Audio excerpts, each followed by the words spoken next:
Hi viewers, welcome to eagle media works. Rakhi రోజే చంద్రగ్రహణం. అన్నా చెల్లెళ్ళు, అక్క తమ్ముళ్ళు అనుబంధానికి ఆత్మీయత అనురాగాల ప్రతిబింబంగా నిలిచే రక్షాబంధన్ పర్వదినం వేళ చంద్రగ్రహణం సంభవిస్తుందని ప్రముఖ ఆధ్యాత్మికవేత్త, భద్రకాళి ఆలయ ఆస్థాన సిద్ధాంతి అయినవోలు అనంత మల్లయ్య శర్మ పేర్కొన్నారు. ఆగస్టు 7న వచ్చే శ్రావణ శుద్ధ పౌర్ణమి రోజున శ్రావణ నక్షత్రం మకర రాశిలో గ్రహణం ఏర్పడుతుందని వివరించారు.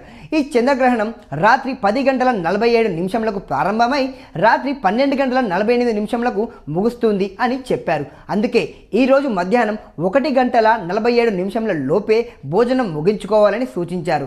రక్షాబంధన్ చేసుకునేవారు ఉదయం 11 గంటల లోపే రక్ష కట్టించుకోవాలని ఆయన సూచించారు. కొత్త జంధ్యం వేసుకునేవారు ఉదయం 10:30 లోపే కార్యక్రమాన్ని పూర్తి చేసుకోవాలని తెలిపారు. దేవాలయాల్లో ఉదయం 10:47 లోపే ధూపదీప నైవేద్యాలను పూర్తి చేసి ఆలయ ద్వార బంధనం చేసి భక్తులకు దర్శనం నిలిపివేయాలని సూచించారు. ఎవరైనా తద్దినాలు పెట్టుకోవాలి అంటే మధ్యాహ్నం 12 గంటల లోపే ఆచరించాలి అని చెప్పారు. ఈ సంవత్సరం ఉపనయనం చేసుకున్న పలువురికి ఉపకర్మ చేయడానికి వీలు లేదని చెప్పారు. అయితే ఋగ్వేదులు భాద్రపద శుద్ధ త్రయోదశి సోమవారం రోజు, యజుర్వేదులు భాద్రపద శుద్ధ పూర్ణిమ బుధవారం రోజు ఉపకర్మ ఆచరించాలని తెలిపారు. రాఖీ రోజు యజ్ఞోపవిత ధారణ చేసుకునే వారు సోమ, మంగళవారాల్లో 2 సార్లు యజ్ఞోపవిత ధారణ చేసుకోవాలని సూచించారు. ఈ వీడియో కనుక మీకు నచ్చినట్టయితే లైక్ చేయండి, కామెంట్ చేయండి, షేర్ చేయండి, సబ్స్క్రైబ్ చేయండి. Thanks for watching eagle media works. Thank you.